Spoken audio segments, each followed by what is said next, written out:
All right. Good evening.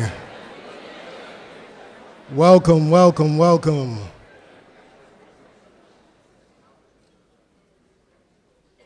gonna hold for a couple more pictures over here. No. All right. My name is Jon Goff. I'm the museum specialist for film at the Smithsonian National Museum of African American History and Culture.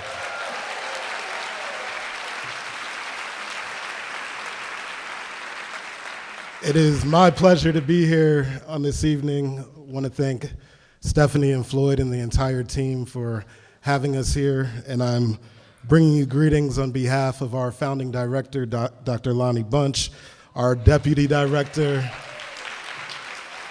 yes sir, our deputy director, Kansasha Holman-Conwell, and our associate director of curatorial affairs, Dr. Rex Ellis, and my colleague, Dr. Rhea Combs, who is the head curator of photo and film and the head of our Earl W. and Amanda Stafford Center for African American Media Arts.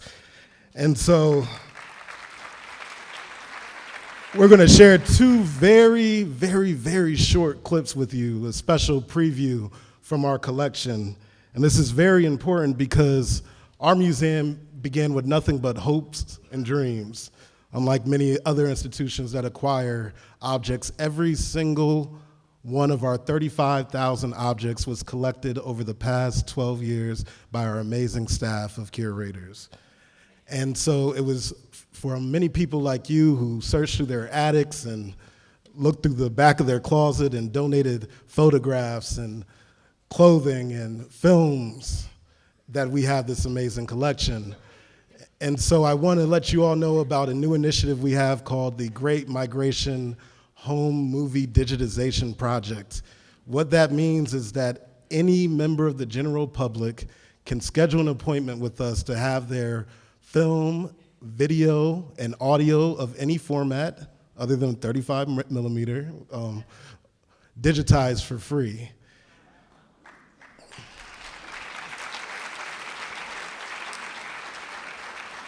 And this is very important to us because it is through things like home movies that we're able to counter the past narratives of the African American experience with our voices and our lives. And so the first clip you will see runs about 1.5 minutes, and I'll sort of talk through it because it's all silent, but these are home movies from our collection.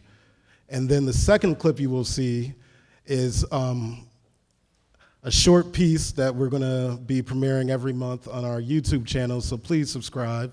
This month it's about black beaches, and so we thought it was very appropriate to share it here. All right.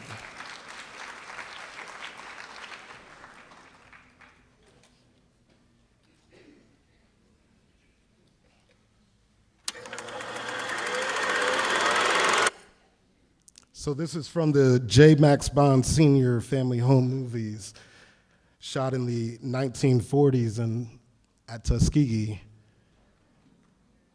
J. Max Bond Sr. is the father of one of the architects on the design team that made our museum.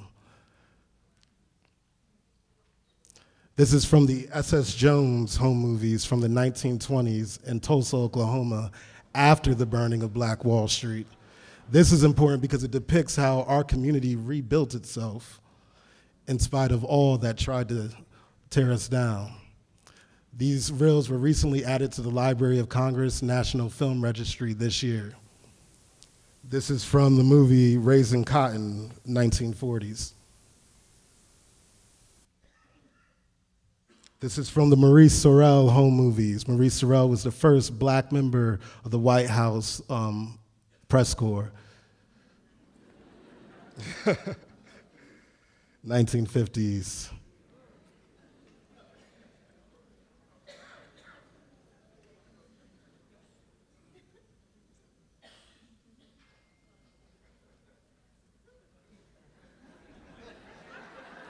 Black people, they're just like you.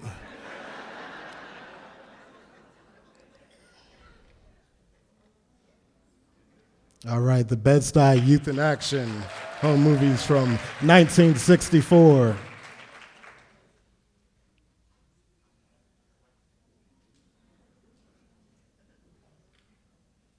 This is from the Richards family home movie collection.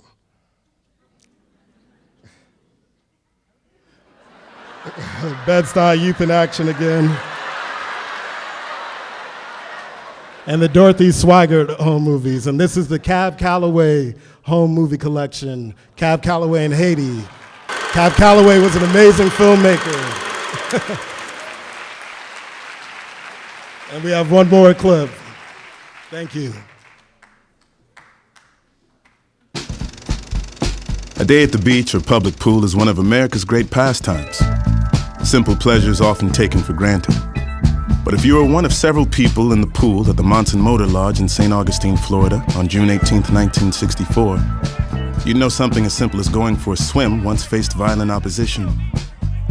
On that day, several African Americans and other protesters entered the pool, and the motel's manager, James Brock, poured acid into the water to get them out.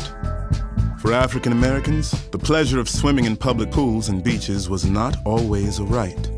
African Americans were barred entry from many local swimming pools and beaches during the Jim Crow era. Though white-only beaches were plentiful, only a handful of beaches and pools, such as American Beach on Amelia Island, were available to African Americans. But even as public beaches and pools began to desegregate following World War II, black use of public swimming spaces was often met with state-supported intimidation and violence. Starting in the 1950s, the National Association for the Advancement of Colored People launched a nationwide call to action. Similar to the famous lunch counter sit-ins, these swim-ins and wade-ins challenged segregation in public pools and beaches. In 1959 in Biloxi, Mississippi, over 125 African Americans gathered for a wade-in at a segregated beach in town and were attacked by a violent white mob. The New York Times called it the worst race riot in the state's history. The Monson Motor Lodge swim-in was among the most famous of these protests. Though the protesters were luckily unharmed by the acid, the incident made global news and raised awareness about the violence that African Americans often experience fighting for full equality. Protests at beaches and pools were among many events in the fight for equal access to all aspects of American life that ultimately led President Lyndon B. Johnson to sign the Civil Rights Act of 1964 into law alongside Dr. Martin Luther King, Jr. The law's passage made racial segregation illegal in schools, employment, and public accommodations like swimming pools and beaches, helping ensure that the leisure enjoyed by many would be available to all.